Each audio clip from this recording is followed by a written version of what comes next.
فرماتے ہیں بخاری شریف کی حدیث ہے کہ ایک مرتبہ آپ صلی اللہ تعالیٰ علیہ وسلم تشریف فرما تھے اور ایک شخص آیا اور آ کر کہنے لگا کہ یا رسول اللہ صلی اللہ علیہ وسلم میں ہلاک ہو گیا. تو آپ صلی اللہ علیہ وسلم نے فرمایا کہ ایسا کیا ہوا؟ تو کہنے لگا یا رسول اللہ صلی اللہ علیہ وسلم میں نے بیوی کے ساتھ ہم بستری کر لی, رمضان کا مہینہ تھا اور میں روزے سے تھا, چونکہ پہلے جو روزہ ہوتا تھا وہ 24 گھنٹے کا ہوا کرتا تھا. تو آپ صلی اللہ تعالیٰ علیہ وسلم نے ارشاد فرمایا اچھا تو پھر تم 60 مسکینوں کو کھانا کھلاؤ, کیونکہ جو تم نے رمضان کے مہینے میں ہم بستری بیوی سے کی ہے اس کا تم کفارہ ادا کرو اور تم 60 مسکینوں کو کھانا کھلاؤ. تو کہنے لگے یا رسول اللہ صلی اللہ علیہ وسلم میرے پاس تو اتنا پیسہ نہیں ہے کہ میں 60 مسکینوں کو کھانا کھلاؤں. تو آپ صلی اللہ علیہ وسلم نے ارشاد فرمایا تو پھر 60 روزے مسلسل متواتر 60 روزے رکھو, یہ کفارہ ہے اس کا. تو وہ کہنے لگے کہ یا رسول اللہ صلی اللہ علیہ وسلم ہمارے اندر اتنی طاقت بھی نہیں ہے کہ ہم 60 روزے مسلسل ہم رکھ سکیں. تو آپ صلی اللہ تعالیٰ علیہ وسلم خاموش ہو کر بیٹھ گئے تھوڑی دیر. حضرت ابو ہریرہ فرماتے ہیں کہ آپ صلی اللہ تعالیٰ علیہ وسلم کے پاس کھجور کی ایک ٹوکری رکھی ہوئی تھی. تو آقا علیہ السلام نے فرمایا کہ اے صحابی یہ کھجور اٹھاؤ اور جا کر اپنی طرف سے کفارہ ادا کرو, اور جا کر مدینے میں جو تمہارے محلے میں علاقے میں جو بہت زیادہ غریب لوگ ہو ان میں جا کر تقسیم کر دو, تمہارا کفارہ ہو جائے گا. تو صحابی کہنے لگے کہ یا رسول اللہ صلی اللہ علیہ وسلم مدینے میں اور اطراف میرے گھر کے اطراف میں مجھ سے زیادہ غریب کوئی نہیں ہے. تو آپ صلی اللہ علیہ وسلم نے فرمایا جاؤ یہ کھجوریں تم کھا لو اور اپنے بچوں کو کھلا دو, تمہارا کفارہ ادا ہو جائے گا. لیکن آپ صلی اللہ علیہ وسلم نے وہاں یہ نہیں فرمایا کہ چلو چھوڑو کوئی بات نہیں. آپ صلی اللہ تعالیٰ علیہ وسلم نے دوسرے کی کھجوریں اس کو دیں صحابی کو کہ جا کر کفارہ ادا کرو.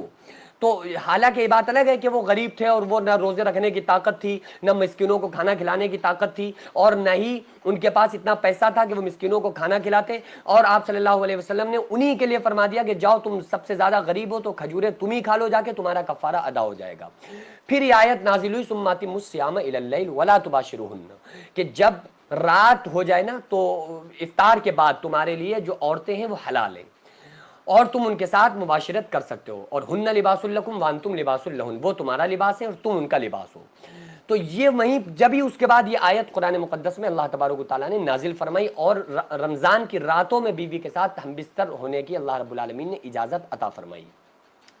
اب اس کے لیے ضروری یہ ہے کہ جب کوئی شوہر بیوی کے ساتھ رمضان کی راتوں میں ہم بستری کرے تو اکثر ایسا ہو جاتا ہے لوگوں سے کہ پھر وہ غسل نہیں کر پاتے,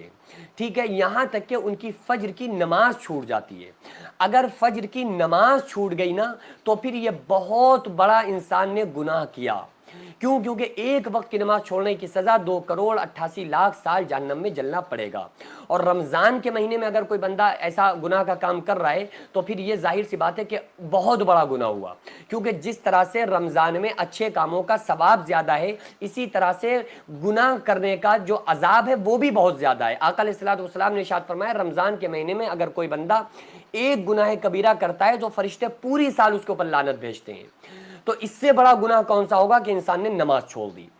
لیکن اگر انسان اسی وقت غسل کر لے, شوہر نے بیوی کے ساتھ ہم بستری کی اور اس کے بعد اسی وقت غسل کر لیا, اس وقت نہیں کیا لیکن سحری سے پہلے پہلے کر لیا, یا سحری کر لی سحری کے بعد کر لیا, اور اگر ان کو میسر ہو جائے تو 12 رکعت تہجد نہیں تو کم سے کم 2 رکعت ہی اگر میاں بیوی تہجد کی نماز پڑھ لے تو اللہ تبارک و تعالیٰ بہت خوش ہوتا ہے, فرشتوں میں فخر فرماتا ہے. اور اللہ تبارک و تعالیٰ اس وقت چونکہ اعلان کرتا ہے نا آسمانی دنیا پر اور فرماتا ہے کہ ہے کوئی مجھ سے دعائیں کرنے والا, ہے کوئی مجھ سے بھیک مانگنے والا, ہے کوئی سائل, ہے کوئی پریشان حال, ہے کوئی غریب انسان, ہے کوئی فقیر انسان, ہے کوئی دعاؤں کی مقبولیت لینے والا تاکہ میں دعاؤں کو قبول کروں, تاکہ میں پریشانیوں کو دور کروں. تو جب کوئی بندہ اس وقت میں اللہ تبارک و تعالیٰ کے سامنے کھڑا ہوتا ہے تو اللہ تبارک و تعالیٰ فرشتوں میں فخر بھی فرماتا ہے, اور اس بندے کو جب وہ سجدہ کرتا ہے اللہ کے سامنے تو اللہ تعالیٰ فرماتا ہے کہ جو کچھ یہ طلب کرتا ہے, جو کچھ یہ مانگتا ہے, اے فرشتوں گواہ ہو جاؤ میں نے اس کو وہ چیز عطا فرما دی. لیکن ہو سکتا ہے مسجد سے کچھ دیر کے بعد ہو لیکن اللہ تعالیٰ قبول ضرور فرماتا ہے. تو اگر کوئی بندہ میاں بیوی ہم بستر ہوئے اور اس کے بعد انہوں نے غسل کر کے تہجد پڑھ لیا تو ان کے لیے بہت بڑا فائدہ ہے, بہت بڑے ثواب کے وہ لوگ مالک بن جائیں گے. تو اگر کوئی میاں بیوی ہم بستر ہو رہے ہیں تو ان کو یہ خیال رکھنا چاہیے چاہے 2 ہی رکعت ہوں لیکن تہجد ضرور پڑھ لیں. لیکن اگر انہوں نے غسل نہیں کیا اور تو سحری کر سکتے ہیں, ایسا نہیں ہے کہ اگر آپ نے غسل نہیں کیا تو آپ سحری نہیں کر سکتے. اگر ایسی کنڈیشن ہو جائے نا کہ آدھا گھنٹہ باقی ہے ٹائم ختم ہونے میں, اب غسل بھی کرنا ہے اور سحری بھی کرنا ہے تو پھر پہلے آپ سحری کر لو بعد میں غسل کر لو. اس میں ضروری نہیں ہے کہ آپ پہلے ناپاکی کی حالت میں سحری نہیں کر سکتے, نہیں, آپ ناپاکی کی حالت میں سحری کر سکتے ہیں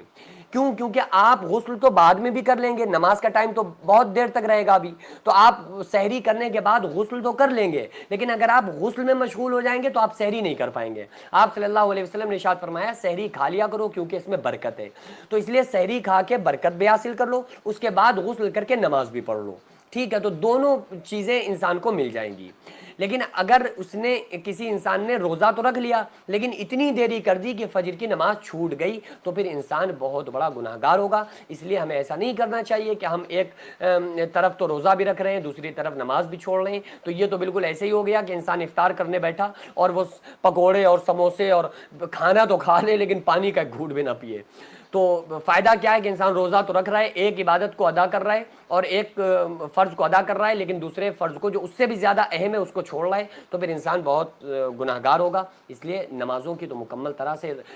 روزہ تو ایک مہینے کا ہے، رمضان میں صرف فرض ہے، اور نماز جو ہے وہ تو پوری سال فرض ہے۔